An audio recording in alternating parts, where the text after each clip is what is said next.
Hello student, তোমরা যারা ক্যালকাটা ইউনিভার্সিটির আন্ডারে সেমিস্টার 4-এর ছাত্রছাত্রী আছো এবং তোমাদের শিক্ষাবিজ্ঞান সাবজেক্টটা পাস কোর্সে আছে, তোমাদের জন্য আজকের ক্লাসটা খুবই গুরুত্বপূর্ণ।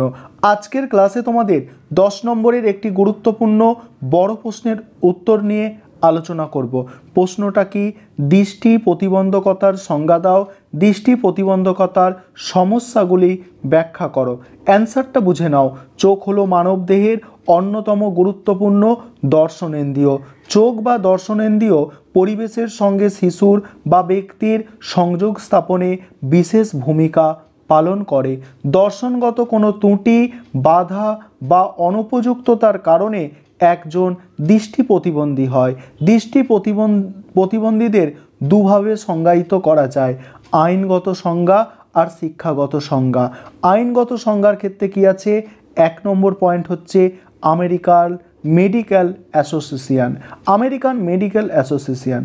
আমেরিকান মেডিকেল অ্যাসোসিয়েশন প্রদত্ত সংজ্ঞা অনুযায়ী অপেক্ষাকৃত ভালো চোখে চশমা ব্যবহারের পর ব্যক্তির দৃষ্টির তীক্ষ্ণতা 200 ফুটের মধ্যে 20 ফুট বা তার কম হয়, অথবা ব্যক্তির তীক্ষ্ণতা 200 ফুটের মধ্যে 20 ফুট এবং বেশি, কিন্তু তার ভালো চোখের দৃষ্টির ক্ষেত্রে 20 ডিগ্রি কোণের বেশি নয়, তাদের দৃষ্টি প্রতিবন্ধী বলা হয়। তারপরে কি বলা হচ্ছে দেখো, আরসিআই অ্যাক্ট 1992 অনুসারে দৃষ্টি প্রতিবন্ধী তাকেই বলা হবে যখন ব্যক্তি সম্পূর্ণ দৃষ্টিহীন হবেন। ব্যক্তির ভালো চোখে অথবা লেন্স ব্যবহারের পরও ব্যক্তির ভিসুয়াল অ্যাকুইটি 200 ফুটের মধ্যে 20 ফুট এর বেশি হবে না। ব্যক্তির দৃষ্টি ক্ষেত্রে 200 বা তার চেয়ে বেশি হবে না দৃষ্টি ক্ষেত্রেও। এবার আছে শিক্ষাগত সংজ্ঞা। সেখানে কি বলা হচ্ছে দেখো,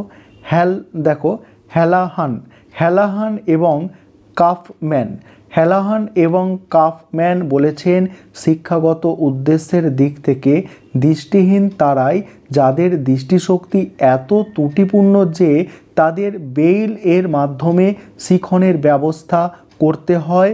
অপরদিকে ক্ষীণ দৃষ্টি তারা যারা বিবর্ধক কাঁচের সাহায্যে সাধারণ অক্ষরে ছাপা পুস্তক অথবা বড় অক্ষরের রচিত পুস্তক পড়তে পারে। এবার পয়েন্ট কি আছে? দৃষ্টিহীন শিশুদের বৈশিষ্ট্য বা সমস্যা। 1 নম্বর পয়েন্ট হচ্ছে দেখো, সংবেদনগত বিকাশ। অন্ধ শিশুরা যেহেতু চোখের দিক থেকে ক্ষতিগ্রস্ত, সেই জন্য অভিজ্ঞতা অর্জনের ক্ষেত্রে তারা চোখ ছাড়া অন্য জ্ঞানেন্দ্রিয়কে ব্যবহার করতে বাধ্য হয়। বিশেষভাবে তারা ত্বকজ সংবেদন বা স্পর্শ সংবেদনের ওপর নির্ভর করে, অর্থাৎ তারা হাত দিয়ে স্পর্শ করে কোনো কিছুর আকৃতি প্রকৃতি সম্বন্ধে জানতে চেষ্টা করে।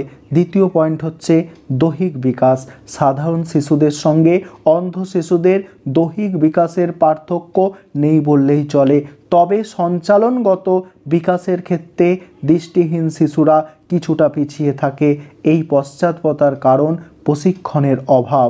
3 নম্বর পয়েন্ট হচ্ছে বুদ্ধির বিকাশ। বুদ্ধিগত দিক থেকে সাধারণ শিশু এবং সম্পূর্ণ দৃষ্টিহীন শিশুদের মধ্যে তেমন কোনো পার্থক্য পরিলক্ষিত হয় না, কিন্তু কিছু কিছু গবেষণায় এই দৃষ্টিহীন শিশুদের বুদ্ধির মধ্যে ঘাটতি দেখা যায়, কারণ বুদ্ধির গঠনে অভিযোজন ক্ষমতা অনেকটাই প্রভাব বিস্তার করে। পরের পয়েন্ট আলোচনা করব, তার আগে যে বিষয়টা বলার আছে, তোমাদের জন্য অনলাইন কোচিং ক্লাস চলছে। আমাদের সপ্তাহে 2 দিন করে ক্লাস হয়। সমস্ত স্টাডি মেটেরিয়াল অর্থাৎ পিডিএফ নোটস সেক্ষেত্রে দেওয়া হয়। তোমরা যারা অ্যাডমিশান নিতে ইচ্ছুক আছো এই নম্বরে যোগাযোগ করতে পারো, 912300005218। আর একবার নম্বরটা বলছি দেখো, 9123005218। পরের পয়েন্ট কি আছে দেখো, সামাজিক বিকাশ। সামাজিক দিক থেকে দৃষ্টিহীন শিশুরা স্বাভাবিক শিশুদের থেকে বেশ খানিকটা পিছিয়ে থাকার জন্য মাতা পিতা অভিভাবকগণ, মাতা পিতা অভিভাবকগণ অনেকাংশে দায়ী। তারা নিরাপত্তার কারণে তাদের এই শিশুদের স্বাধীনভাবে চলাফেরা করতে দেয় না, অন্য স্বাভাবিক শিশুদের সঙ্গে মিশতে দেয় না, মেলামেশার সুযোগ না পেয়ে, মেলামেশার সুযোগ না পেয়ে এই ব্যাহত শিশুদের সামাজিক বিকাশ বাধা পায় এবং শিশুরা নিজেদের সঠিক ক্ষমতা কতখানি সে ব্যাপারে সচেতন হয় না।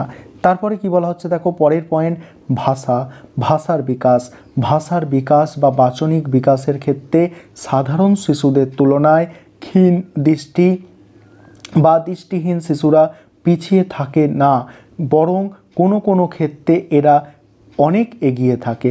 কেবলমাত্র যেসব ক্ষেত্রে দর্শনগত সংবেদন ভাষার বিকাশে সহায়তা করে সেই সব ক্ষেত্রে স্বাভাবিক কারণে দৃষ্টিহীন শিশুরা স্বাভাবিক শিশুদের থেকে পিছিয়ে থাকে।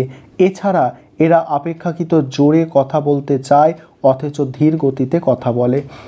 তারপর কি হচ্ছে দেখো, শিক্ষাগত